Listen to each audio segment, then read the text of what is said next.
तो चलिए, इस क्वेश्चन में आपसे पूछा गया है बेटा कि यहाँ पे आपके पास एक फिक्स फलक्रम है और वहां पे ऐसे दो फोर्सेस लगाए गए हैं, नीचे की तरफ 24 न्यूटन, 10 न्यूटन, ये 3 मीटर के गैप में, ये 2 मीटर के गैप में।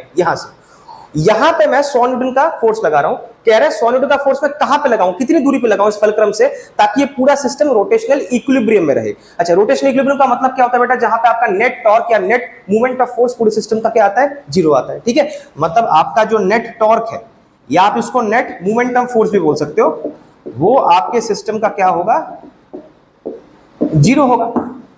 अच्छा, हमें क्या पता है, टॉर्क या मोमेंट ऑफ फोर्स अगर आप एंटी क्लॉकवाइज ले रहे हो, मतलब आपका टॉर्क या मोमेंट ऑफ फोर्स अगर एंटी क्लॉकवाइज घूम रहा है, मतलब आपको उसको प्लस लेना है, और अगर क्लॉकवाइज घूम रहा है तो आपको नेगेटिव लेना है। देखिए, एज सच कोई हार्ड कोई रूल नहीं कि यही आपको फॉलो अप करना पड़ेगा, लेकिन अगर कोई एक पर्टिकुलर रूल को फॉलो अप करके चले तो कंफ्यूजन कम होता है, तो यही हम रूल मान के चलते हैं।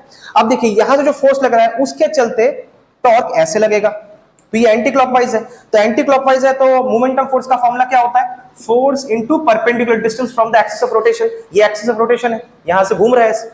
ओके, तो यहां से फोर्स लग रहा है 24 और यहां से लेके यहां तक की दूरी है 2 + 3 5। अब ये एंटी क्लॉकवाइज घूम रहा है तो we will keep it positive.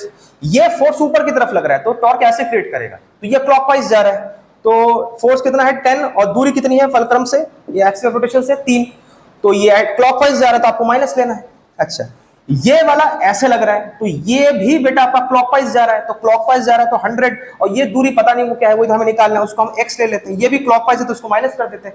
सारा जो नेट मोमेंटम फोर्स है वो आपका कितना आ गया, 0। ठीक है, अब इसको मल्टीप्लाई कीजिए, ये कितना हो जाएगा, 24 × 5 कीजिए, यहाँ पे कैलकुलेट कर लेता हूँ, 5 4 = 20, यहाँ पे 120, ये आपका हो गया 30, 100x उधर भेज दीजिए तो ये आपका 100x हो जाएगा, यहाँ पे 90 हो गया, यहाँ पे 100x, तो x आपका आ गया 90/100 माने 0.9 मीटर।